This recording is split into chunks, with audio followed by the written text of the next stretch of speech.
Munazza Shah Jammu division में बढ़ते हुए दहशतगर्दी के वाकयात के पेश नज़र सिक्योरिटी फोर्सेस ने पुंछ के बंच इलाके में सर्च ऑपरेशन अंजाम दिया। इस इलाके में सिक्योरिटी फोर्सेस, एसओजी और सीआरपीएफ की तरफ से मुश्तरका तलाशी मुहिम चलाई गई। इस दौरान सिक्योरिटी फोर्सेस ने इलाके के जंगलाती और रिहायशी इलाकों में सर्च ऑपरेशन चलाया ताकि दहशतगर्द इलाके में किसी किस्म की मजमूम सरगर्मियां अंजाम न दे सके।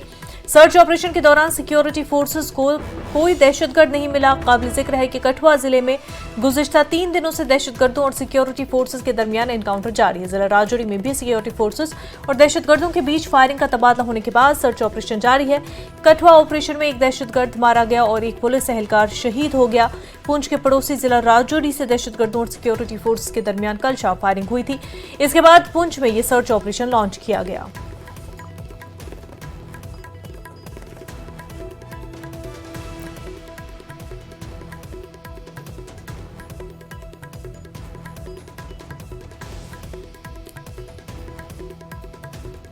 सिक्योरिटी फोर्सेस की जानिब से मेंढर के इलाके भाटावाड़िया में जंगलाती इलाके में बड़े पैमाने पर मुहासरा तलाशी ऑपरेशन शुरू किया गया। दहशतगर्दों की मौजूदगी से मुतल्लिक इत्तला मिलने के बाद ये सर्च ऑपरेशन शुरू किया गया। मुहासरे और तलाशी की कार्रवाई के दौरान फौज की जानिब से कुछ राउंड फायर भी किए गए। पुलिस के आला अफसरान ने बताया कि दहशतगर्दों की मौजूदगी से मुतल्लिक इत्तला मिलने के बाद पठावड़िया में बड़े पैमाने पर तलाशी मुहिम शुरू की गई और शक की बिना पर फौज ने कुछ राउंड फायर भी किए। फौज और एसओजी की जानिब से इलाके में बड़े पैमाने पर सर्च ऑपरेशन जारी है।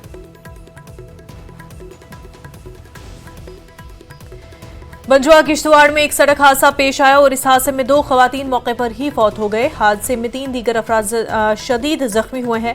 जख्मियों को ठाठरी अस्पताल मुंतकिल कर दिया गया और उनका इलाज जारी है। बंजुआ जाने वाली ऑल्टो कार पाठशाला में हादसे का शिकार हो गई। उसके नतीजे में 2 खवातीन मेहरुन्निसा और राहिना बेगम जाबहक हो गए।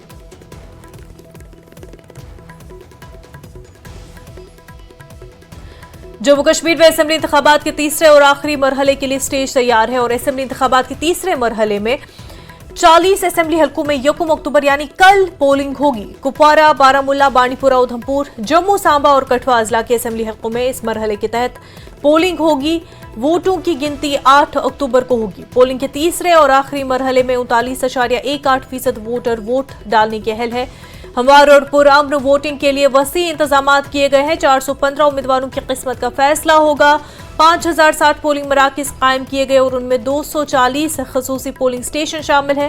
काबिल जिक्र है कि लगभग 10 बरस बाद हुए और 370 की मनसूखी के बाद पहली बार हो रहे असेंबली इंतखाबात में सियासी जमातों, लीडरान ने खुलकर इंतखाबी मुहिम चलाई और लोगों ने भी बढ़ चढ़कर जोश खरोश से इंतखाबी जलसों में, रैलियों में हिस्सा लिया। पहले और दूसरे मरहले में भारी पोलिंग के बाद तीसरे मरहले में भी जबरदस्त वोटिंग की उम्मीद है। इस मरहले में कई बड़े नाम भी शामिल है। सज्जाद गनी लोन, सईद बशारत बुखारी, चौधरी मोहम्मद रमजान, देवेंद्र सिंह राणा, तारा चंद, हर्षदेव सिंह, उस्मान मजीद, एस लाथिया, इमरान रजा अंसारी, मुजफ्फर हुसैन बेग, चौधरी लाल सिंह, ताज वहीउद्दीन, गुलाम हसन मीर, नजीर गुरेजी, श्याम लाल शर्मा जैसे अहम लीडरान की किस्मत का फैसला भी कल ईवीएम में बंद होगा।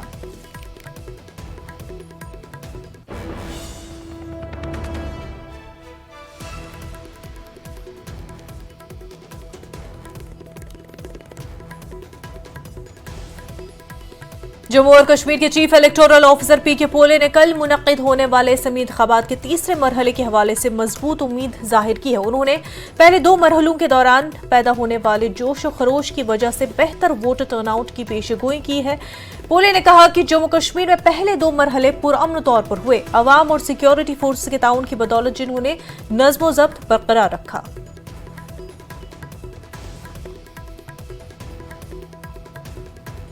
फर्स्ट 2 फेजेस जैसे पीसफुल तरीके से रहे। थर्ड और लास्ट फेज कल 1 अक्टूबर को है। 16 अगस्त को honourable election commission of India ने 3 फेज्ड असेंबली इलेक्शंस का प्लान शेड्यूल नोटिफाई किया और उस शेड्यूल के तहत फर्स्ट फेज 18 सितंबर को, सेकंड फेज 25 सितंबर को हुआ और थर्ड और लास्ट जो है कल है। आज तकरीबन 40 जगह से 5060 पोलिंग स्टेशंस जो हमने बनाए हैं, उन पोलिंग स्टेशंस के लिए पोल पार्टीज रवाना हो गई है। जैसे ही पोलिंग एजेंट्स आएंगे कैंडिडेट के, उनके प्रेजेंस में मॉक पोल किया जाएगा 6 साढ़े 6 बजे और 7 बजे से एक्चुअल पोल शुरू होगा। इवनिंग 6 बजे तक वो पोल चलता रहेगा। अगर किसी कारण किसी पोलिंग स्टेशन पर क्यूज़ लगी हुई है तो जब तक वो ख़त्म नहीं होती है तब तक वहाँ पोल चलता रहेगा। जैसे 2 फेजेस पीसफुल तरीके से हुए, इवेंट फ्री, वायलेंस फ्री हुए हैं, कहीं भी कोई वाकया नहीं हुआ स्टोन पेल्टिंग का या कहीं वायलेंस का या पोल बाइकआउट का, या कोई पोलिंग स्टेशन ऐसा नहीं रहा कि जिसमें 0% या इवन सिंगल डिजिट में पोल परसेंटेज रहा है। हर एक पोलिंग स्टेशन पर लोगों ने बढ़ चढ़ करके हिस्सा लिया। उसी तर्ज पर जो 3rd फेज है कल का, जिसमें 40 असेंबली कॉन्स्टिट्यूंसी, 7 ज़िले हैं, 7 में से 6 ज़िले बॉर्डर या LOCs को टच करते हैं और 415 के करीब कैंडिडेट का भविष्य कल 39 लाख के करीब जो है हमारे मतदाता, जो एलिजिबल मतदाता है, वो डिसाइड करने जा रहे हैं। अपेक्षा है कि पीसफुल तरीके से पोल रहेगा। Chief election commissioner Rajiv Kumar का कहना है कि जमहूरियत में हिस्सा लेने के लिए वो जम्मू कश्मीर के लोगों का शुक्रिया अदा करते हैं। 2 मरहलों के इंतखाबात हुए और जिस तरह वोटिंग हुई वो काबिल तारीफ है। उम्मीद है कि इसमें मजीद इजाफा होगा। तीसरे मरहले में भी सबको आगे आना चाहिए और वोट डालना चाहिए। पूर्ण मुबारकबाद देता हूँ। पहले 2 फेजेस का चुनाव हो चुका है और जिस तरीके से आपने अपने जमहूरी हक का इस्तेमाल किया है वो मतलब बिल्कुल काबिल तारीफ़ है। दुनिया ने, पूरे देश ने उसके नज़ारे देखे हैं, लंबी लंबी कतारें देखी हैं और जो उम्मीद सबके नज़रों में देखने को मिली अपने खुद के भविष्य को लिखने के लिए, खुद की अपनी सरकार बनाने के लिए, वो काबिल तारीफ़ है और इसके लिए हम आपको बहुत बहुत मुबारकबाद देते हैं। एक और विशेष बात रही स्पेशल कि हर स्तर पे जमहूरियत की जो एक शिरकत है वो बढ़ी, यानी वोटिंग परसेंटेज तो बढ़ी, कैंडिडेट्स की संख्या भी बढ़ी, प्रोसेशंस की संख्या भी बढ़ी और किस तरीके से लोग अपनी कैंपेनिंग कर रहे हैं वो भी बढ़ी। लोगों ने जो परमिशंस ली उसकी भी नंबर बढ़ी, सी विजिल पर भी लोगों के शिकायत करने की नंबर बढ़ी, यानी हर जमहूरियत के हर लेवल पर शिरकत बढ़ी। इसके लिए हम सबको बहुत बहुत फिर से मुबारकबाद देते हैं और उम्मीद करते हैं कि जो 3rd फेज़ है उसमें भी सब लोग उससे भी ज़्यादा बढ़ चढ़ के हिस्सा लेंगे। DIG नॉर्थ कश्मीर रेंज मकसूद जमान ने कहा कि शुमाली कश्मीर के 3 अजला में आज़ादाना मुंसिफाना असेंबली इंतखाबात के लिए सिक्योरिटी से मुतल्लिक तमाम इंतजामात मुकम्मल कर लिए गए। Deputy inspector general of police north Kashmir range ने कहा कि आज़ादाना और मुंसिफाना इंतखाबात के इनेकाद के लिए इजाफी दस्ते भेजे गए हैं और वो पुरअमन इंतखाबात को यकीनी बनाएंगे। उन्होंने कहा कि इजाफी हिफाजती इक़दाम किए जाएंगे ताकि आम तौर पर लोग आज़ाद और महफूज माहौल में अपने हक़ राय दही का इस्तेमाल कर सकें। बिसाइड्स हमारा जो इंडक्शन प्लान है, डे इंडक्शन प्लान है, पोलिंग डे पे जो हमारे सिक्योरिटी इंतज़ामात है वो हमने सारे किए हैं।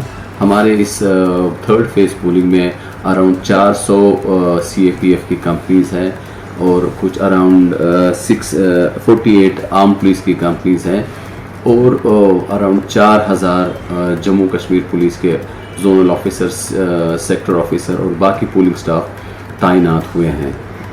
जिस हिसाब से हमने बाकी प्रिकॉशंस लिए, सिक्योरिटी प्रिकॉशंस लिए हैं, लॉ एंड ऑर्डर प्लान्स किए हैं, एरिया डोमिनेशन प्लान किए हैं, उस हिसाब से हम उम्मीद करते हैं कि इलेक्शन पीसफुल रहेंगे और इंसिडेंट फ्री रहेंगे।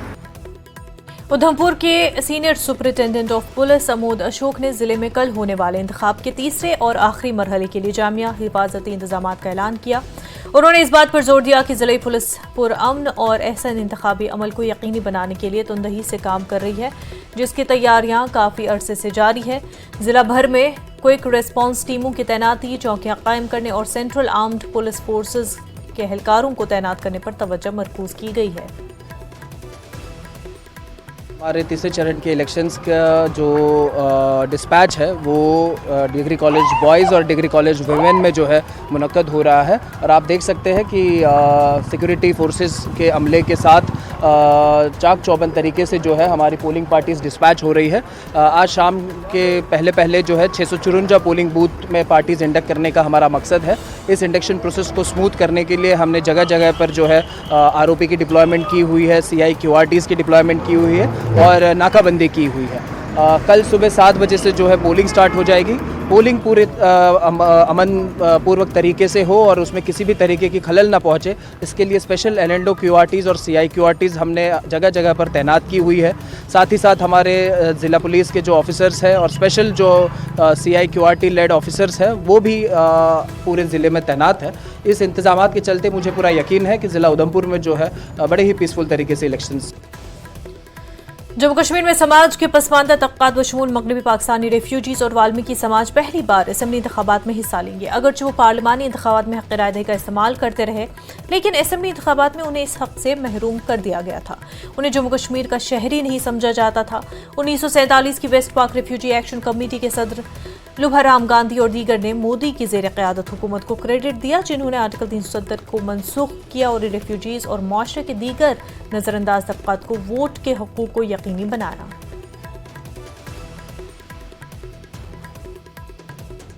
एक बड़ा दिन कल विधानसभा पोल्स में आप हिस्सा ले रहे हैं, कितनी बड़ी बात है? देखिए, बहुत खुशी की बात है। कल हमें 7 दशक के बाद पहली बार वोट डालने का मौका मिल रहा है, जहाँ जम्मू कश्मीर में हमारे बुजुर्ग जो थे वो 1947 में आए थे जब देश का बंटवारा हुआ, लेकिन 75 साल का लंबा इंतज़ार करने के बाद पहली बार हम कल जो है जम्मू की विधानसभा का वोट जो है वो डालने जा रहे हैं। और इससे बड़ी खुशी और हमारे लिए क्या होगी। और ये सारा का सारा अगर देखा जाए तो श्रेय भारतीय जनता पार्टी को जाता है, भारत के प्राइम मिनिस्टर को और भारत के होम मिनिस्टर को, जिन्होंने एक दृढ़ निश्चय के साथ एक फैसला लिया और धारा 370 और 35 को ख़त्म किया और आज हम जम्मू कश्मीर के वोटर कहलाने के काबिल हुए हैं। वोट देने से देखिए, जो हमारी समस्या चल रही थी डेमोक्रेसी की अगर बात करें तो इससे पहले हमारे पास कोई डेमोक्रेसी का कोई मायना नहीं था। जिसके पास वोटिंग राइट ही नहीं था, अब उसकी डेवलपमेंट क्या होगी। हमारा कोई पंच नहीं बनता था, कोई सरपंच नहीं बनता था, कोई विधायक नहीं बनता था। तो जो हमारी जो डेवलपमेंट थी, चाहे वो घरों की डेवलपमेंट देखें, गांव की गलियों की डेवलपमेंट देखें, एजुकेशन की देखें, बच्चों की नौकरी की बात करें, ये सारा का सारा सभी चीज़ों से इन्होंने वंचित रखा था। तो जब ये धारा 370 और 35 ख़त्म हुई तो आज हम जो है जो कह सकते हैं कि हमें वोटिंग राइट भी मिल गया है, जम्मू की नागरिकता भी मिल चुकी है और जम्मू में जहां हम रहते हैं, जहां हमें लोगों की बातें सुननी पड़ती थी कि आप लोगों का जहां पे कुछ नहीं है, वहां पे हमें मालिकाना जो राइट्स है वो भी मिल गया है। देखो, सबसे पहले तो मैं आपके चैनल का बहुत शुक्रगुजार हूँ जिससे रूबरू होने में हमें बात रखने का मौका मिला है। एक लंबे अरसे के बाद जो ये संघर्ष चल रहा था और गवर्नमेंट ने कहीं ना कहीं इस संघर्ष को देखकर, सबसे पहले तो मैं शुक्रिया करूंगा हमारे ये वेस्ट पाकिस्तानी एक्शन कमेटी के रेफ्यूजी प्रेसिडेंट लुभाराम गांधी जी, जिन्होंने इस संघर्ष को एक नया मोड़ दिया और ये इस संख्या को एक नया जीवन दान दिया हुआ। पिछले 70 साल से ये यहाँ पे जूझ रहे थे, हमारी फैमिली जनरेशन, अभी तीसरी जनरेशन ये चल रही है, जिसको कि कहीं भी खड़े होने का ये राइट नहीं था। जहाँ भी चले जाते थे वहाँ पे ये धिक्कार लगती ये पीओके हैं, इनको राइट करो। ना तो बच्चे को एजुकेशन का, बिल में सर्विस का था और बहुत सारे वो ऐसे मसले हैं कि जिनको अनदेखी की जा रही थी। अभी हमें इस मोड़ पे आके पहली बार विधानसभा का जो इलेक्शन में वोट डालने का राइट मिला है, वो भारतीय जनता पार्टी का एक बहुत ही बड़ा योगदान है। उन्होंने बहुत इस पीड़ा को समझा और निखारा है। तो मैं यहाँ पे शुक्रिया अदा करना चाहता हूँ कि जिन्होंने हम लोगों को यहाँ पे राइट दिया और इस डेमोक्रेसी के अंदर शामिल होने का मौका दिया। इलेक्शन कमीशन ने बहुत से पिंक पोलिंग स्टेशन बनाए हैं और ये पोलिंग स्टेशन न सिर्फ जम्मू बल्कि दूसरे अजला में भी कायम किए गए। ये पोलिंग स्टेशन मुकम्मल तौर पर खवातीन के ज़ेर इंतजाम है। उनका मकसद एक खुशाइंद माहौल पैदा करना और इंतखाबी अमल में खवातीन को ज़्यादा से ज़्यादा शिरकत की हौसला अफजाई करना है। हुकाम का कहना है कि बुनियादी मकसद खवातीन को बाइख्तियार बनाना और वोटिंग के अमल में उनकी हौसला अफजाई करना है। जम्मू से न्यूज़ 18 से हमारे नुमाइंदे सुमेर भट्ट ने गांधीनगर में पिंक पोलिंग स्टेशनों में एक दौरा किया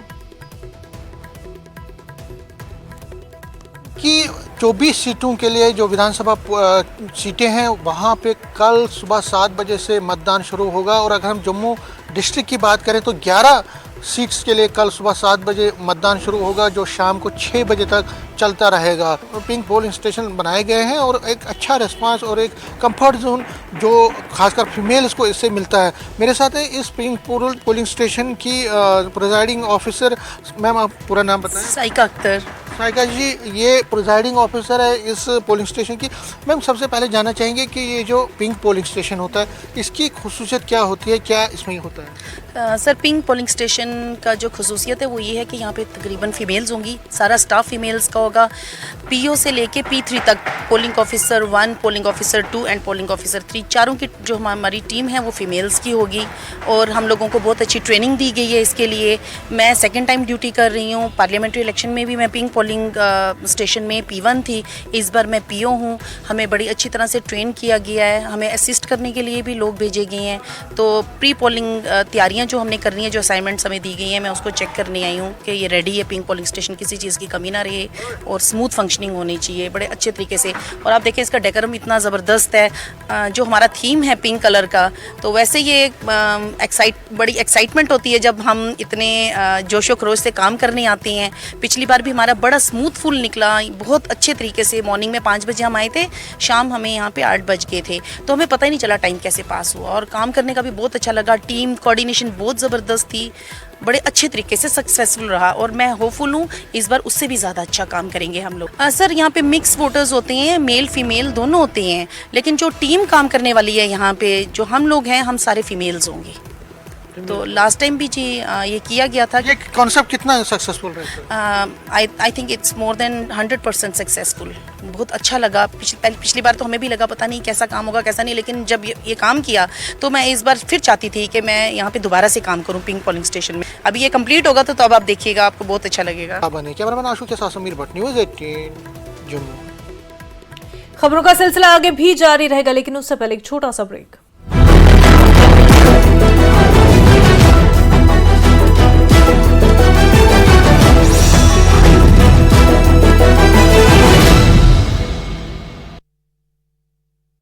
के अवार्ड सोशल मीडिया एक्ट्स पर केंद्रीय सूचना प्रसारण मंत्री अश्विनी वैष्णव ने दी जानकारी। 8 अक्टूबर को अवार्ड से नवाजे जाएंगे मिथुन। 1 अक्टूबर को फिर चुनाव प्रचार के लिए हरियाणा आएंगे पीएम मोदी। पृथला में जनसभा को करेंगे संबोधित। रैली को लेकर सुरक्षा चाक चौबंद।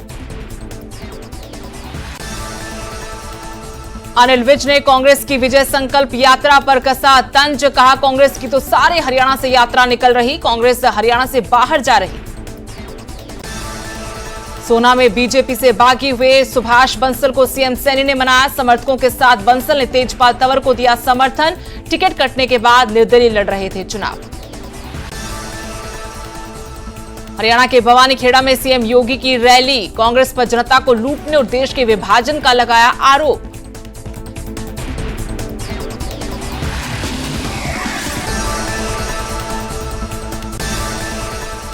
हरियाणा के नारायणगढ़ में राहुल और प्रियंका गांधी ने की जनसभा। बीजेपी सरकार पर बोला हमला, लगाए वादे पूरे ना करने का आरोप।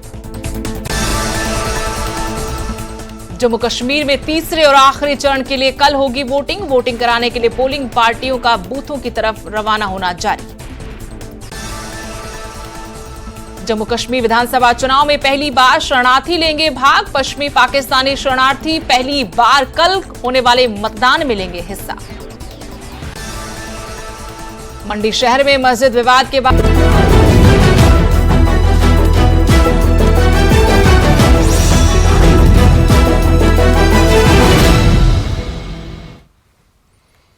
ब्रेक के बाद आपका खैर मकदम। नेशनल कॉन्फ्रेंस के सदर डॉक्टर फारूक अब्दुल्ला ने कहा कि बीजेपी को इंतखाबात में शिकस्त का सामना करना पड़ेगा। फारूक ने दफा 370 की बहाली और वक्फ तरमीमी बिल पर भी बात की। आइए सुनते हैं। देखना पड़ेगा जो आने वाली है इनके लिए। बोल रहे हैं जो 370 है उसको दफन किया गया है कि वो अब रिस्टोर। ये तो हर चीज को दफन कर रहे हैं जी। इनका भी एक दिन आएगा, ये भी दफन हो जाएंगे। तो क्या कर सकते। तो अमित शाह ने आज रैली में गुड़गांव में कहा कि जो वक्फ बोर्ड की बिल है उसको हम इस विंटर में पास कर लेंगे, और जो पुरानी बिल थी वो ठीक नहीं थी, आने वाले दिनों में अच्छा देखने को मिलेगा। बिल्कुल देखिए आगे क्या होता है। इब्तिदा इश्क है, रोता है क्या, आगे आगे देखिए होता है क्या स्टैंड रहेगा इस पे अगर बिल पास हो गई। जनाब, हम लोग अपनी तरफ से पहले बिल को देखेंगे, क्योंकि ये जॉइंट पार्लियामेंट्री कमेटी के पास गई है। इस पे ज़रूर कुछ ना कुछ कहा जाएगा। जब ये आएगी हाउस में, उसके बाद हम देखेंगे इसमें क्या है, उसके मुताबिक हम लोग इंडिया गठबंधन में है, जो सबका फैसला होगा हम इकट्ठे उनके साथ फैसला करेंगे। सुबुकदोश हो रहे डीजीपी आरआर सोयन ने अपनी सर्विस के आखिरी दिन बलिदान स्तंभ प्रताप पार्क श्रीनगर का दौरा किया। सोयन ने उन तमाम शहदा को खराज अकीदत पेश किया जिन्होंने इस वादी की हिफाजत के लिए अपनी जानें कुर्बान की।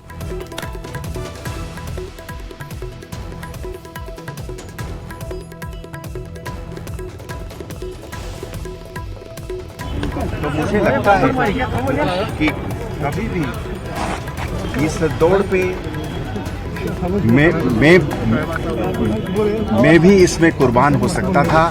ये लोग जो आज यहाँ पे कुर्बानी दिए हैं, इसमें मेरा सेफ्टी, मेरा सिक्योरिटी, इस बलिदान स्तंभ के पीछे मैं जब यहाँ पे 30 साल पहले आया था, कई सारे मेरे साथी जिनको मैं जाति तौर पे जानता हूँ, उन्होंने अपनी जान गंवाए हैं। उनका रूह, उनका खून, उनका पसीना और उनका जज्बा इसमें कुट कुट के भरा हुआ है। तो ऐसा कैसे हो सकता है कि कोई भी पुलिस ऑफिसर जब आखिर दिन में सेवानिवृत्त हो रहा है तो ये लोग जो आपके साथ चले हैं, खाली आवाम के लिए नहीं, अपने सीनियर ऑफिसर्स के लिए भी उनका फर्ज बनता है कि यहाँ पे आके इनको नमन करें।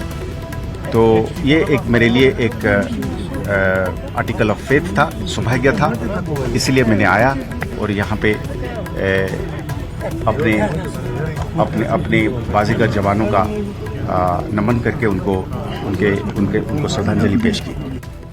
मौलाना इफ्तिखार हुसैन अंसारी की 10वीं बरसी पर शादीपुरा बांडीपुरा में एक तकरीब का एहतमाम हुआ और इस दौरान उनकी खिदमत और मीरास को याद करते हुए जम्मू कश्मीर शिया एसोसिएशन की जानिब से शादीपुरा में एक मजलिस का इनेकाद किया गया। जुलूस में मौलाना इमरान रजा अंसारी और मौलवी आबिद हुसैन अंसारी के अलावा हज़ारों अकीदतमंदों ने शिरकत की। हज़ारों लोग मरहूम इफ्तिखार अंसारी को ज़बरदस्त खराज अकीदत पेश करने के लिए जमा हुए थे। उन्होंने मरहूम की तालीम, समाजी इंसाफ और कम्युनिटी सर्विस के लिए उनकी खिदमत को याद किया। अब्बा की बरसी है, 10वीं बरसी है। आज 10 साल हुए हैं कि अब्बा यहाँ हमारे से जुदा हो गए। अल्लाह तबारक व तआला के पास है, जन्नत नशीन है। आज तो हम उनकी बरसी आज मना रहे हैं और उसके साथ साथ आपने सुना होगा, जैसे आपको पता है कि हमारे आयतुल्लाह सैयद हसन नसरुल्लाह साहब जुमे के दिन सहियोनी फ़ौज की बम्बों की बरसात की वजह से वो शहादत पा गए। तो आज हमने ये दिन उन दोनों शख्सियत के लिए रखा है और जगह जगह से लोग आ रहे हैं और अपने नजराने की अकीदत पेश कर रहे हैं। अल्हम्दुलिल्लाह, न सिर्फ सियासत में बल्कि रिलीजियस फील्ड में सबसे ज़्यादा है। तो वही वजह है कि आप देख रहे हैं जो लोग आ रहे हैं और वो अपना नजराना अकीदत पेश कर रहे हैं। हुकूमत की जानिब से पुलवामा में 4 बरस कबल मैरिज हॉल के प्रोजेक्ट को इल्तवा में छोड़ दिया गया। कज़ब पुलवामा में हुकूमत ने डांगरपुरा इलाके में मैरिज हॉल की तामीर के लिए अराजी भी मुंतखब की थी। ताहम 4 साल के दौरान इस प्रोजेक्ट पर किसी किस्म के तामीराती काम शुरू नहीं किया गया। कज़ब पुलवामा में मैरिज हॉल न होने से लोगों को काफ़ी मुश्किलात का सामना है। कि मुझे लगता है कि पुलवामा वाहिद वो डिस्ट्रिक्ट है जहाँ पे, और पुलवामा में जो पुलवामा टाउन है, तो यहाँ ये वाहिद वो टाउन है या डिस्ट्रिक्ट है जहाँ पे मैरिज हॉल जो है 2021 में जो है उसका थोड़ा सा इनिशिएटिव लिया गया है। बट वाहिद एक वो डिस्ट्रिक्ट है जहाँ पे मैरिज हॉल नहीं है। तो हमारे पूरे काउंसिल ने एक एजेंडा बनाया था कि मैरिज हॉल कंसेप्ट जो हमने प्लान दिया था, और उसके बाद यहाँ सॉइल टेस्ट के लिए गया। तब से अभी तक 3 साल हो गए, लेकिन अभी तक कोई इस पर कोई ध्यान नहीं दिया जाता है। हम ज़िला इंतज़ामिया से ही गुजारिश करना चाहते हैं, स्पेशली डिप्टी कमिश्नर पुलवामा और LG एडमिनिस्ट्रेशन से गुजारिश करना चाहते हैं कि इस पर जल्द से जल्द ध्यान दिया जाए, ताकि हमने ये marriage hall plus conference hall भी रखा था लोगों की सहूलियत के लिए, लेकिन अभी तक इस पर काम वर्क नहीं हुआ। कुलगाम से ताल्लुक़ रखने वाले 2 तलबा ने कम उम्री में ही किताबें तहरीर की। उन्होंने दीगर तलबा और तालिबात के लिए मिसाल कायम की। एक मकामी स्कूल में ज़ेर तालीम बच्चों ने अंग्रेज़ी में किताबें तहरीर की। मिसबा बिन्त नज़ीर 9वीं जमात की तालिबा है और उनके अलावा अब्दुल मनान भट्ट 10वीं में ज़ेर तालीम है। दोनों ने कम उम्री में ही एक कारनामा अंजाम दिया। किताब से मैं यही मैसेज देना चाहूँ कि आजकल का जो समाज है वो मटीरियलिस्टिक चीज़ों के लिए बहुत ही पीछे भाग रहे हैं, मटीरियल चीज़ों के लिए। मैं चाहता हूँ कि स्पिरिचुअलिटी भी थोड़ा बहुत प्रमोट होनी चाहिए। तो मेरी मैसेज है कि विजडम जो है उसको फॉलो कीजिए, अल्टीमेटली आपको लोग फॉलो करेंगे। तो हम 21st सेंचुरी में, जैसे कि प्रीवियसली अगर हम अपने दौर की तरफ जाएंगे तो we were laying my focus on the academics, लेकिन आजकल का जो दौर है we are technologically so sound. आज एकेडमिक्स को लेके जो हमें मेन स्किल्स है, अगर हम बच्चों को वही देंगे that would be much better.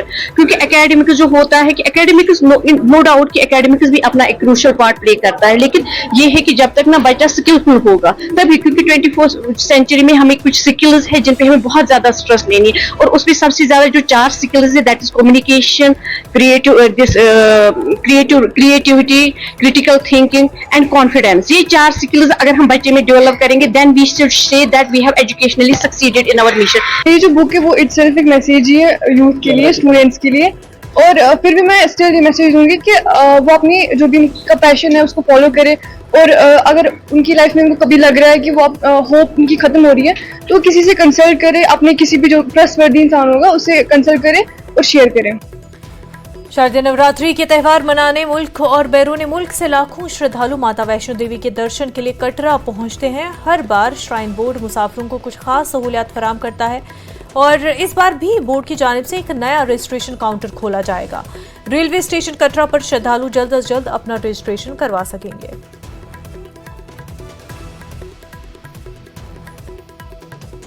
सबसे पहले तो रेलवे स्टेशन पे एक नया डेडिकेटेड काउंटर हम शुरू करने जा रहे हैं कल सुबह से, और 8 काउंटर्स वहां पर रहेंगे ताकि रेल से आने वाले यात्री तुरंत ही वहीं पर अपना पंजीकरण कराएं और RFID कार्ड लेकर अपनी यात्रा शुरू करें। RFID कार्ड्स को भी रिप्लेस करने का इनिशिएटिव बोर्ड शुरू कर रहा है कल सुबह से, जिसके अंदर पुराने RFID कार्ड्स को फेज आउट करके एक नए अपग्रेडेड कार्ड्स इशू किए जा रहे हैं ताकि सिक्योरिटी के लिहाज से किसी प्रकार की पिलफरेज ना हो और यात्री की रियल टाइम ट्रैकिंग, जो कि बोर्ड का मुद्दा रहता है क्राउड मैनेजमेंट के लिहाज से, उसके अंदर हम काम कर सकें। सभी सिक्योरिटी फोर्सेस के साथ ये इन्फॉर्मेशन शेयर की जा चुकी है, डिटेल सिक्योरिटी रिव्यूज किए गए हैं ताकि शारदीय नवरात्रि में जो आने वाले यात्री हैं उनकी सुरक्षा का भी हम ख्याल रख सकें और क्राउड मैनेजमेंट भी हमारा पुख्ता हो।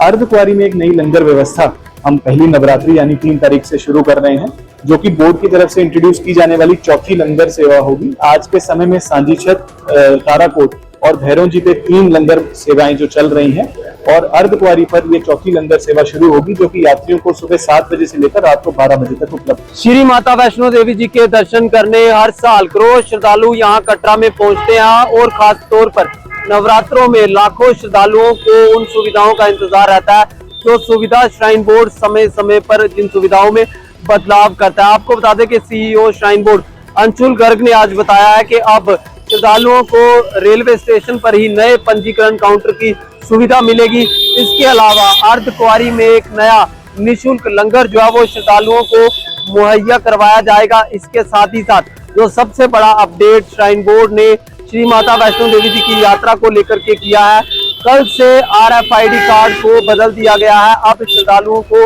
नया RFID कार्ड लेकर के माता वैष्णो देवी जी की यात्रा करने के लिए कटरा से भवन तक रवाना होना होगा। गिनीज बुक ऑफ रिकॉर्ड्स में अपना नाम दर्ज करने वाले कौमी साइकिलिस्ट आदिल तेली को साइकिलिंग में लगातार उनकी बेहतरीन कारकर्दगी पर नारबल के जक्कावूसा में कायम एक हाई स्कूल में हौसला अफजाई की गई। उन्हें साइकिलिंग की जर्सी से नवाजा गया। आदिल ने अपनी तालीम और साइकिलिंग की शुरुआत इसी स्कूल से की है। इस दौरान आदिल ने बच्चों को भी साइकिलिंग के मैदान में अपना नाम रोशन करने के मुफीद मशवरे दिए। आदिल तेली ने कई मरतबा मुल्क और जम्मू कश्मीर की मुख्तलिफ मकामात पर नुमाइंदगी की है और साइकिलिंग में कई रिकॉर्ड कायम किए हैं।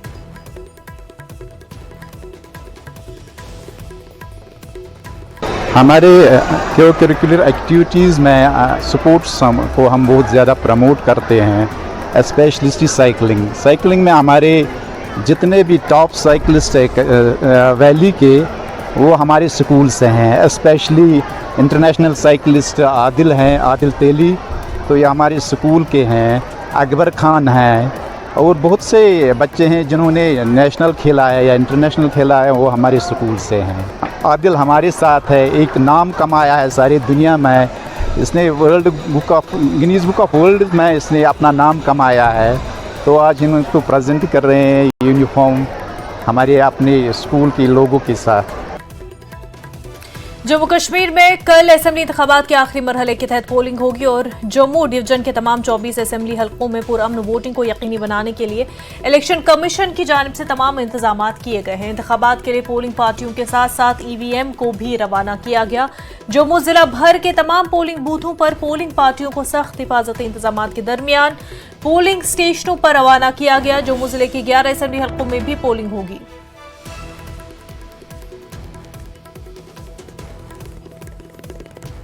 इसके लिए कल चुनाव होना है। सुबह 7 बजे से शाम के 6 बजे तक चुनाव रहेगा, वोटिंग रहेगी। लास्ट फेज है चुनाव का। और अगर हम जम्मू की बात करें तो जम्मू क्षेत्र, जम्मू डिस्ट्रिक्ट की बात करें तो यहाँ 11 सीटों पे चुनाव होना है और इसी के चलते सिक्योरिटी के जबरदस्त इंतजाम किए गए हैं। जो पोलिंग जब कल सुबह होगी तो हर एक पोलिंग बूथ के अंदर और बाहर पूरे उसके इर्द गिर्द सिक्योरिटी के पहले ही ज़बरदस्त इंतजाम किए गए हैं। और अगर हम इस जम्मू की बात करें तो यहाँ पे 11 सीटों पे चुनाव होना है। और अगर हम 2014 की बात करें तो 2014 में यहाँ पे 2 सीटें, जो 11 में से 2 सीटें ही बीजेपी हारी थी, जो कि नगरोटा और बिश्ना से वो हारी थी। और दिलचस्प बात है कि ये दोनों सीटों पे जिन प्रत्याशियों ने चुनाव जीता था, देवेंद्र सिंह राणा नगरोटा से और कमल अरोड़ा बिश्ना से, वो दोनों अब बीजेपी में शामिल हुए हैं। तो 24 में से 21 सीटें बीजेपी ने 2014 में जीती थी असेंबली की, जो कल चुनाव होने हैं। और बीजेपी का टारगेट है कि 24 की 24 सीटें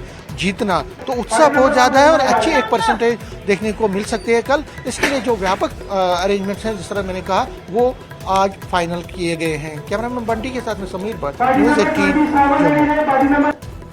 खबरों का सिलसिला आगे भी जारी रहेगा, लेकिन उससे पहले एक छोटा सा ब्रेक।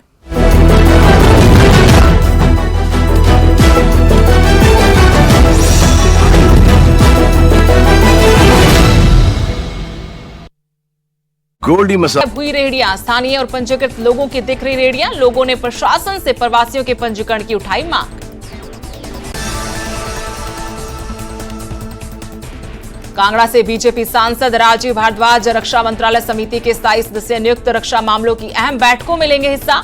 राहुल गांधी भी हैं इस समिति के 27 सदस्य। अभिनेता मिथुन चक्रवर्ती को मिलेगा Dada Saheb Phalke award. Social media acts पर केंद्रीय सूचना प्रसारण मंत्री अश्विनी वैष्णव ने दी जानकारी। 8 अक्टूबर को अवार्ड से नवाजे जाएंगे मिथुन। 1 अक्टूबर को फिर चुनाव प्रचार के लिए हरियाणा आएंगे पीएम मोदी। पृथला में जनसभा को करेंगे संबोधित। रैली को लेकर सुरक्षा चाक चौबंद। अनिल विज ने कांग्रेस की विजय संकल्प यात्रा पर कसा तंज। कहा, कांग्रेस की तो सारे हरियाणा से यात्रा निकल रही, कांग्रेस हरियाणा से बाहर जा रही। सोना में बीजेपी से बागी हुए सुभाष बंसल को सीएम सैनी ने मनाया। समर्थकों के साथ बंसल ने तेजपाल तंवर को दिया समर्थन। टिकट कटने के बाद निर्दलीय लड़ रहे थे चुनाव। हरियाणा के भवानीखेड़ा में सीएम योगी की रैली। कांग्रेस पर जनता को लूटने और देश के विभाजन का लगाया आरोप।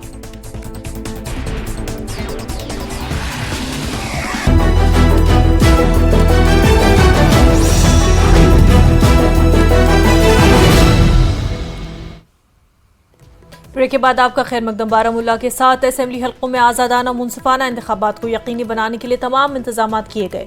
पोलिंग मवाद और पोलिंग अमले को पहले से रवाना करने के साथ हतमी शक्ल दे दी गई। बारामूला के पोलिंग अमले को गवर्नमेंट डिग्री कॉलेज बारामूला दीगर मुकर्ररा मकामात पर पोलिंग का सामान सौंपा गया। पोलिंग अमले को उनके पहले से नामजद पोलिंग स्टेशनों की तरफ रवाना कर दिया गया। सिक्योरिटी के मुनासिब इंतजाम किए गए। ARO बारामूला खुर्शीद अहमद ने कहा कि पोलिंग को खुशअस्लूबी से कराने के लिए तमाम इंतजाम मुकम्मल कर लिए गए हैं।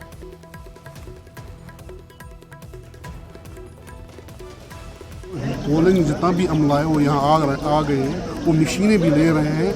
इनके लिए इनको सहूलियत देने के लिए आप खुद भी देख रहे हैं, हमने यहाँ एम्बुलेंस भी लगा रखी है, medical ambulance, fire and emergency वाले ने गाड़ियाँ भी रखी है। अगर कोई भी ऐसा कुछ होता है तो जल्दी रिस्पॉन्स मिले।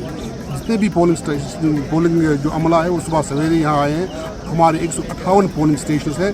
हम ये कोशिश कर रहे हैं कि 1 बजे तक जितना भी हमने EVM इनको दे ताकि वक्त पर अपने पोलिंग स्टेशन पर पहुंच जाएंगे और अच्छे से खासे से अपना पोलिंग स्टेशन इस्टेब्लिश का वक्त पर कर देंगे। सर ये आपने अच्छा क्वेश्चन किया। व्हील चेयर बेसिकली हम ये देखा कहीं अगर कोई जैसे किसी पोलिंग स्टेशन में कोई बंदा चलने से कासिर हो तो हम उनको व्हील चेयर प्रोवाइड करते हैं ताकि उसको वोट डालने में आसानी हो जाती है। गवर्नमेंट हायर सेकेंडरी स्कूल कुंजर से गुलमर्ग हल्के के तमाम पोलिंग स्टेशनों के लिए पोलिंग अमले को जरूरी सामान के साथ रवाना किया गया। अमले को मुकर्ररा स्टेशनों के लिए रवाना किया गया। उधर डिग्री कॉलेज पटन से भी ये काम अंजाम दिया गया। कुंजर से लेकर तमाम पोलिंग स्टेशनों तक सिक्योरिटी के कड़े बंदोबस्त किए गए। गुलमर्ग में 108 पोलिंग स्टेशन है। तीसरे मरहले में यहाँ वोट डाले जाएंगे। जो इस कॉन्स्टिट्यूंसी में 108 पोलिंग स्टेशन हैं और हमने वहाँ पे सिक्योरिटी के बंदोबस्त किए हुए हैं। हर पोलिंग स्टेशन पे एडुकेट बेसिक मिनिमम फैसिलिटीज़ हैं, वाटर है, फूड का इंतज़ाम किया हुआ है, इनको बेडिंग वगैरह की रात भर रुकने की पूरी सुविधा दी गई है। और के साथ पर पोलिंग स्टेशन में एक जोनल मजिस्ट्रेट होगा, सिक्योरिटी की डिप्लॉयमेंट होगी और सेक्टर मजिस्ट्रेट्स होंगे जो रात भर इनके टच में रहेंगे। सर मुझे ये बताइए कि इस बार जो रैंप्स का इस्तेमाल किया गया है पोलिंग स्टेशंस पे और ख़ास तौर पर जो स्पेशली एबल्ड लोग हैं उनके लिए भी व्हील चेयर्स का इस्तेमाल किया, उसमें कितना है ये हमें कुछ पोलिंग स्टेशंस में ज़रूरत पड़ेंगे ये व्हील चेयर्स, क्योंकि ये हैंडीकेप्ड PWD पर्सनस हैं जो वोटर्स हैं, उनके लिए ये हमने उनको BLOs के हाथ में भेज दिया है। उसमें कुछ खास ऐसे स्टेशंस बनाए गए हैं जैसे ग्रीन स्टेशंस या कुछ मॉडल स्टेशंस पोलिंग स्टेशन? हमारे पास 4 किस्म के मॉडल पोलिंग स्टेशंस हैं। एक ग्रीन पोलिंग स्टेशन है जहाँ पे हम पोलिंग के दिन और उससे पहले भी हमने बहुत सारी प्लांटेशन ड्राइव्स किए हैं। तो दूसरा हमारे पास पिंक पोलिंग स्टेशन है जहाँ पे वुमेन मैनर जो हमारी वुमेन एम्प्लॉइज़ हैं, ये पहली दफ़ा हैं जो वो मेन हो रही हैं, वो उसी से काम चलाएंगे हम। और यूथ मैनर पोलिंग स्टेशंस हैं और PWD मैनर पोलिंग स्टेशंस हैं। PWD मैनर पोलिंग स्टेशन एक है हमारे पास, जो कोई PWD एम्प्लॉय है उन्हीं से हम काम कराएंगे। शुमाली कश्मीर में तीसरे और आखिरी मरहले के तहत पोलिंग हो रही है और तमाम कल ये जो पोलिंग होनी है जिसके लिए कि हतमी शक्ल दी जा रही है। वोटिंग के सिलसिले में सिक्योरिटी के सख्त इंतजाम किए गए हैं। पोलिंग पार्टियां कुपवारा के दूर दराज के इलाकों जैसे करना, केरन, मसिल, जमुड और नौगाम के लिए रवाना की गई है। असम्बली इलेक्शन अपने शबाब पे है और तीसरे फेज की तैयारियां अब करीब मुकम्मल हो चुके हैं। AC02 त्रेगाम इसका जो पोलिंग अमला पहले केरन का जो वो हमने डिस्पैच किया है अच्छे तरीके से, जुमगढ़ का पोलिंग से अमला डिस्पैच किया है। अब हमारे जो डाउन प्लान में जो एरियाज है हमारे करालपुरा, दर्दपुरा और यहाँ पे त्रेगाम साइड में हिडी, हायन, हुंदी और ये जुरामा सेक्टर, वागाबल सेक्टर, ये बुशी सेक्टर में तो हमारा पोलिंग अमला बिल्कुल सिक्योरिटी के साथ और पुलिस के इसका सहयोग, हमारी जो एजाज साहब है यहाँ पे इंस्पेक्टर एजाज बहुत दिलचस्पी से काम कर रही है। कल होने वाले असेंबली इलेक्शन के लिए बांदीपुरा में आज पोलिंग अमले को पोलिंग मटीरियल समेत अपने अपने पोलिंग मराकज की जानिब रवाना किया गया। जिला इलेक्शन ऑफिसर बांदीपुरा मंजूर अहमद कादरी के मुताबिक जिले के 3 असेंबली हल्कों गुरेज, सोनवारी और बांदीपुरा में 312 पोलिंग मराकज कायम किए गए। गुरेज के लिए बांदीपुरा से पोलिंग अमला 2 दिन के लिए रवाना किया जा चुका है और पोलिंग अमले ने इंतजामिया की जानिब से उनके नाश्ते में कश्मीरी सेब शामिल करने पर उनका शुक्रिया अदा किया। जिला इलेक्शन अफसर बांदीपुरा मंजूर अहमद और SS बांदीपुरा हरमीत सिंह का कहना था कि पोलिंग अमले के लिए हिफाजती और दूसरे इंतजाम मुकम्मल कर लिए गए हैं। जो हमारा सेब है, कश्मीरी सेब, ये पूरी दुनिया में मशहूर है और आज उन्होंने हमें तमाम पोलिंग पार्टीज को अपने सेब दिए हैं, इसके लिए हम उनके तहे दिल से शुक्रगुजार। सारे अरेंजमेंट जो सिक्योरिटी के इन प्लेस हैं एंड होप करते हैं कि जो पोलिंग है स्मूथली और अच्छे तरीके से हो। 312 पोलिंग स्टेशन के लिए जितनी भी पोलिंग पार्टीज है including micro observer, sector magistrates, zonal magistrate, sector police officer. Bandipora के सोनवारी असेंबली हल्के में पोलिंग पार्टियां मुतल्लिका पोलिंग स्टेशनों को रवाना की गई और जिला बांदीपुरा के तीनों असेंबली हल्कों में सोनवारी असेंबली हल्के में सबसे ज्यादा 1 लाख से जायद रजिस्टर्ड वोटर्स हैं, जिनमें 61,000 से जायद मर्द, 59,000 से जायद खवातीन और 4 ख्वाजा सिरा वोटर हैं। और इस हल्के में कल 137 पोलिंग स्टेशन हैं। कुल आपको बता दें कि इस हल्के में 137 पोलिंग स्टेशन है, जिनमें 23 शहरी और 114 दही पोलिंग स्टेशन है। ये इक़दाम इस बात को यकीनी बनाने के लिए कि हर रजिस्टर्ड वोटर को जमहूरी अमल में हिस्सा लेने का मौका मिले। हमारे टोटल 142 पोलिंग स्टेशंस हैं यहाँ पर सोनावारी असेंबली कॉन्स्टिट्यूंसीज में। आप देख रहे हैं कि जो डिस्ट्रीब्यूशन यहाँ पर हो रहा है वो बड़े ही मेथोडिकल तरीके से हो रहा है और हर एक पोलिंग पार्टी को हम यहाँ पर पूरा चेकलिस्ट दे के वो सामान यहाँ पर हैंडओवर कर रहे हैं और उसको एक्नॉलेज भी कर रहे हैं। फिर यहाँ से वो निकल के पोलिंग स्टेशंस पर आज ही पहुँचेंगे। पोलिंग स्टेशन आज ही एस्टैब्लिश होगा और कल सवेरे 7 बजे से पोलिंग शुरू हो जाएगी। फैसिलिटीज़ सबसे पहले जो एश्योर्ड मिनिमम फैसिलिटीज़ हमने इंश्योर किया है कि सारे पोलिंग स्टेशंस में इलेक्शन कमीशन ऑफ इंडिया की डायरेक्शंस के मुताबिक वो एस्टैब्लिश्ड हों। दूसरा कि हम इनको लंच यहाँ पर दे रहे हैं और वहाँ पर पहुँच के इनके लिए लॉजिंग और बोर्डिंग का प्रॉपर इंतज़ाम किया गया है और इनकी पूरी सहूलियत का हमने कोशिश की है कि उसका पूरा। जिला कठुआ की 6 असेंबली सीटों पर कल होने वाले असेंबली इंतखाबात के हवाले से GDC कठुआ से पोलिंग पार्टी सख्त सिक्योरिटी के बीच रवाना की गई। Returning officer doctor Rakesh Manhas ने कहा कि कठुआ जिले में 704 पोलिंग मराकज बनाए गए, उनमें सहूलियात पर खसूसी तवज्जो दी गई ताकि वोटर्स को किसी किस्म की परेशानी का सामना न हो। सारे वोटर्स की अपील है कि हमने जो पिछली बार 75% वोटिंग हुई थी उस टारगेट को हमने क्रॉस करना है। इसके लिए हमने हर पोलिंग बूथ पे बहुत सारी मिनिमम फैसिलिटीज प्रोवाइड करी गई हैं। खास तौर से ये ध्यान दिया गया है कि किसी भी मतदाता को किसी भी पोलिंग बूथ पे कोई बहुत अननेसेसरी वेट लंबी लाइन में ना करना पड़े। तो 15 से 20 मिनट के अंदर अंदर मेरा ये मानना है कि आप पोलिंग स्टेशन के अंदर जाएं और 15 मिनट में आपको हमें फ्री करना है वोट डाल के। उसके अलावा हर पोलिंग स्टेशन पे हमारे जो सीनियर सिटीजन हैं, हमारे कुछ स्पेशल नीड वाले लोग हैं, हर पोलिंग स्टेशन पे पीने का पानी, रैंप, व्हीलचेयर और बाकी जो बेसिक सुविधाएं हैं वहाँ पे प्रोवाइड की। बालिगों के BCG वैक्सीनेशन के निफाज के मुताले पर जिला सतह का एक रोजा तरबियती प्रोग्राम डोडा में मुनक्किद हुआ। डिप्टी कमिश्नर डोडा हरवेंद्र सिंह ने सेशन का इफ्तिताह करते हुए तबदक की रोकथाम में BCG वैक्सीनेशन के अहम किरदार पर रोशनी डाली। तकरीब में चीफ मेडिकल ऑफिसर डोडा और OM कुमार, BMOs, जिला भर के हेल्थ केयर प्रोफेशनल्स ने शिरकत की। ऊपर जो है वल्नरेबल सेक्शन होते हैं, उसमें अलग अलग जो लोग हैं उनको आइडेंटिफाई करके उनको BCG की जो वैक्सीन है वो दी जाएगी और फिर उनको अगले 36 महीने तक जो है वो मॉनिटर किया जाएगा और उसमें ये देखा जाएगा कि ये BCG अडल्ट में BCG देने से कितना उसको फायदा होता है एज कम्पेयर टू अगर जिसको हम BCG नहीं देते हैं। और ये अभी गवर्नमेंट ऑफ इंडिया ने वहाँ से अप्रूव हुआ है। उसमें इन्होंने 24 स्टेट्स को जिन्होंने यस किया था ये करने के लिए, तो उसमें J&K ने यस किया है। उसके बाद हमारी जो स्टेट है तो उन्होंने एक स्टेट लेवल पर जो हमारी ट्रेनिंग हो गई है, हमारे इधर के ट्रेनर जो थे वो ट्रेनिंग करके आए। स्वच्छता ही सेवा प्रोग्राम के तहत म्युनिसिपल कमेटी त्राल ने कस्बे में सफाई मुहिम चलाई और इस मुहिम में कस्बे के गली कूचों की सफाई अंजाम दी गई और एक अफसर के मुताबिक 2 अक्टूबर तक मुहिम जारी रहेगी। एक हुक्मनामा जारी किया जिसके हिसाब से हमें 14 सितंबर से 1 अक्टूबर तक यानी कि कल सुबह तक हमारी जो ये स्वच्छता ही सेवा का प्रोग्राम जो बदस्तूर कंटिन्यू जारी और सारी हमारे पूरे इस टाउन में हमारा काम यही है कि लोगों को किसी किस्म को कोई तकलीफ़ न हो। हम सुबह सवेरे ही लोगों की खिदमत करने के लिए अपनी उनके दरवाज़ों पे जाते हैं, सफाई का काम करते हैं।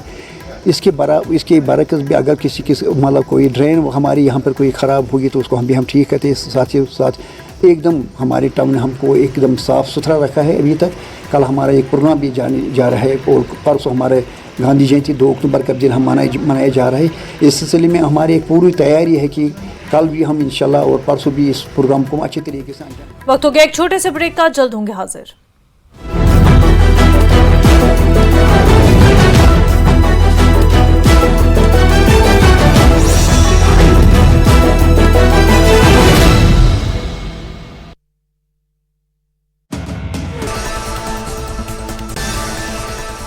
हरियाणा के नारायणगढ़ में राहुल और प्रियंका गांधी ने की जनसभा। बीजेपी सरकार पर बोला हमला, लगाए वादे पूरे ना करने का आरोप। जम्मू कश्मीर में तीसरे और आखिरी चरण के लिए कल होगी वोटिंग। वोटिंग कराने के लिए पोलिंग पार्टियों का बूथों की तरफ रवाना होना जारी। जम्मू कश्मीर विधानसभा चुनाव में पहली बार शरणार्थी लेंगे भाग। पश्चिमी पाकिस्तानी शरणार्थी पहली बार कल होने वाले मतदान में लेंगे हिस्सा। मंडी शहर में मस्जिद विवाद के बाद अचानक गायब हुई रेहड़ियां। स्थानीय और पंजीकृत लोगों की दिख रही रेहड़ियां। लोगों ने प्रशासन से प्रवासियों के पंजीकरण की उठाई मांग। कांगड़ा से बीजेपी सांसद राजीव भारद्वाज रक्षा मंत्रालय समिति के स्थायी सदस्य नियुक्त। रक्षा मामलों की अहम बैठकों में लेंगे हिस्सा। राहुल गांधी भी हैं इस समिति के स्थायी सदस्य। अभिनेता मिथुन चक्रवर्ती को मिलेगा Dada Saheb Phalke award. Social media acts पर केंद्रीय सूचना प्रसारण मंत्री अश्विनी वैष्णव ने दी जानकारी। 8 अक्टूबर को अवार्ड से नवाजे जाएंगे मिथुन। 1 अक्टूबर को फिर चुनाव प्रचार के लिए हरियाणा आएंगे पीएम मोदी। पृथला में जनसभा को करेंगे संबोधित। रैली को लेकर सुरक्षा चाक चौबंद। अनिल विज ने कांग्रेस की विजय संकल्प यात्रा पर कसा तंज। कहा कांग्रेस की तो सारे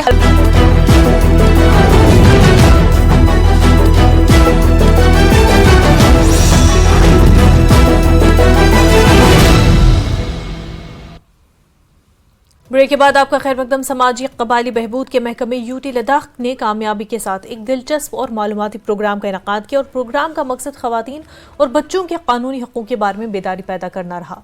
ये तकरीब मुंशी हबीबुल्लाह मिशन स्कूल करगिल में मुनक्किद हुई और इस प्रोग्राम में तकरीबन 80 तलबा और फैकल्टी मेंबरान ने शिरकत की।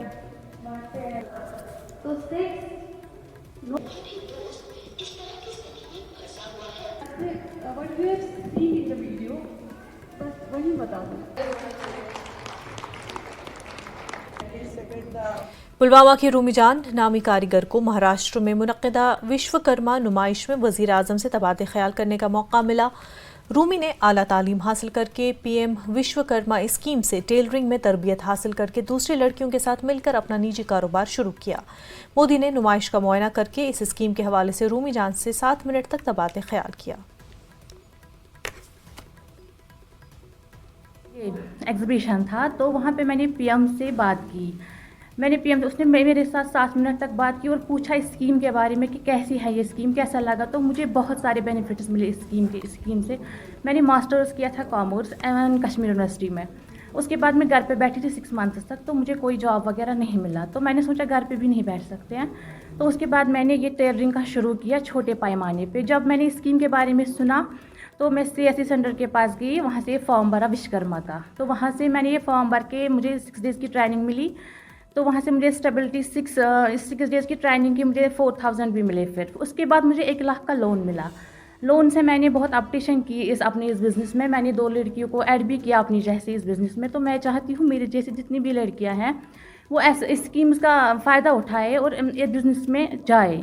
आप एक रूरल एरिया से बिलोंग करती है पुलवामा के, तो मुझे बताइए कि आप एक एग्जीबिशन में आपने पार्टिसिपेट किया तो उसमें मुल्क के वज़ीर-ए-आज़म भी थे, तो कितनी बड़ी हौसला अफजाई है आप जैसी रूरल एरियाज़ की ख़वातीन के लिए। भी मौका मिला पीएम से बात करने का, जो बहुत बड़ी बात है, शायद ही किसी को मिलता है। तो मुझे मिला तो it means a lot. And मैं NPSS स्किल सेंटर का भी शुक्रगुजार हूँ जिन्होंने मुझे यहाँ पे ट्रेनिंग दी। इनकी वजह से मैं वहाँ पे पहुँची और मैं गवर्नमेंट ऑफ इंडिया का भी बहुत बहुत ज़्यादा शुक्रगुजार। नौदलत्राल में पिछले साल फ्रूट मंडी का क़याम अमल में लाया गया था, जिसकी वजह यहाँ के मेवा काश्तकारों को काफ़ी हद तक फ़ायदा पहुँचा। मंडी में काम कर रहे कारोबारियों का कहना है कि अगरचे यहाँ मंडी का क़याम अमल में लाया गया जो एक खुशाइन कदम है, मगर मंडी का दीगर तामीराती काम शुरू नहीं किए गए, जिसकी वजह से उन्हें मुश्किलात का सामना है। उन्होंने महकमे हॉर्टिकल्चर डेवलपमेंट से इस मामले में इक़दाम उठाने की मांग की। हमें ये वादा किया गया था कि आपको जो बेसिक फैसिलिटीज़ है वो हम आपको प्रोवाइड करेंगे। बेसिक फैसिलिटीज़ में क्या क्या आता है, जैसे हमारा फेंसिंग है, फेंसिंग यहाँ पे बिल्कुल भी नहीं है। Main thing and the next thing is कि मैगडमाइजेशन इस मंडी में बिल्कुल भी नहीं हुआ है। खस्ता हाली आप देख सकते हैं मंडी की, आपने देखी होगी कि यहाँ पे कितना धूल मिट्टी चढ़ता है। तीसरा जो परमानेंट शेड्स जो बनाने चाहिए थे डिपार्टमेंट को, उन पे भी आज तक काम नहीं हुआ है। टेम्पररी शेड्स हमने खुद अपनी लागत से बनाए हैं। उम्मीद करते हैं कि डिपार्टमेंट जल्दी इस पे काम करे और जो बेसिक फैसिलिटीज़ है उन पे कम से कम इसी सीज़न में काम स्टार्ट हो जाए। फ्रेट किराए बचे ग्रोस तमिस किराए बचे ब्या गई ये कि टाइम बचो तमिस पे सोपोर या बे कुछ मंडी मज गन तमिस लगान 2 दो लगान दोम दो वापस ये अड़िस घंटस मज तो अड़िस घंटस मज वापस गसान बेहन कि गवर्नमेंटस गुजारिश कि ये गस फेंसिंग गई बे मैगडमाइजेशन ति धूल तीचा कि छत ग प्रेत दो खराब। गुज़िश्ता बरस G20 के बाद कश्मीर में कई कौमी और बैनुल-अक़वामी कॉन्फ्रेंसों का एहतमाम हुआ, जिसकी वजह से वाइस टूरिज्म को काफ़ी फरोग हासिल हुआ है और इस तरह की कॉन्फ्रेंस न सिर्फ श्रीनगर बल्कि पहलगाम, गुलमर्ग जैसे सयाती मकाम में भी मुनक्किद हुए। दूसरी जानिब मुल्क और बैरून मुल्क से आने वाले डेलीगेट्स का कहना है कि कश्मीर में इस तरह की कॉन्फ्रेंस का एहतमाम खुशाइन पहलू है। सरकारी सतह पर काविशों के बाद कश्मीर की टूरिज्म इंडस्ट्री काफ़ी फ्लोरिश हो रही है और यहाँ तक कि अब आलमी सतह की माइस कॉन्फ्रेंसेस या फिर दीगर कॉन्फ्रेंसेस की अगर हम बात करेंगे वो भी यहाँ पर बड़े ज़ोर शोर से जारी है और यहाँ पर मुनक़द होती है। तो हमारे साथ कुछ डेलीगेट्स यहाँ पर मौजूद है। जी, नाम आपका? डॉक्टर हरमीत सिंह रेहान। अगर हम वेन्यू और लोकेशन की बात करें तो कश्मीर से अच्छा कोई वेन्यू हो ही नहीं सकता किसी कॉन्फ्रेंस के लिए। क्लाइमेट बहुत अच्छा है, एसी की ज़रूरत नहीं है, वादियाँ बहुत सुंदर हैं, नेचर ब्यूटी इतनी अच्छी है कि डेलीगेट अंदर से ज़्यादा लेक्चर अटेंड करने से ज़्यादा बाहर में ज़्यादा इंटरेस्टेड है। जितने हमारे 300 डेलीगेट यहाँ पर आए हैं वो इतने खुश हैं कि वो ये पूछ रहे हैं कि अगली कॉन्फ्रेंस अब कश्मीर में कब होगी। इसमें मेरा ये कहना है कि सरकार को भी सोचना चाहिए कि ऐसी जगह पर जो बहुत अच्छी जगह है, इन जगह पर इस टाइप की सुविधाएं क्रिएट करनी चाहिए। कॉन्फ्रेंस की, होटल्स की, जो भी है सुविधा तो अच्छा होगा। बिल्कुल, ये जो government of India tourist department of tourism ने यहाँ पे एक विंटर डेस्क, जो विंटर्स में OTM वगैरह TTFs होते हैं, तो उस टाइम एक कश्मीर को एक माइस डेस्टिनेशन के तौर पे भी शो किया गया था। तो अल्हम्दुलिल्लाह उसका नतीजा ये है कि बहुत सारे जो नेशनल लेवल के कॉन्फ्रेंसेस है अभी फ़िलहाल इधर पहलगाम, श्रीनगर सब जगह हो रहे हैं और इससे ज़रूरी एक टूरिज़्म को एक बूस्ट मिलेगा। कॉर्पोरेट कल्चर जो है यहाँ पे शिफ्ट हो रहा है। जो कॉन्फ्रेंसेस दिल्ली, बम्बई, गोवा हो रही थी वो आजकल अब कश्मीर में होने लगी है। ये हमारे लिए बहुत अच्छी बात है। बहुत अच्छा हुआ कश्मीर के लिए कि यहाँ अब टूरिज़्म बिजनेस जो है वो मेन बन गया है और उसी रिलेटेड अब सब सारे टूरिज़्म रिलेटेड काम कर रहे हैं, तो उससे यहाँ का इकोनॉमी भी बढ़ेगा और बेरोज़गारी भी ख़त्म होगी। न्यूज़ 18 के लिए पहलगाम से मुदस्सिर कादरी। फिलहाल इतना ही, पर आप बने रहे न्यूज़ 18 के साथ। आदाब।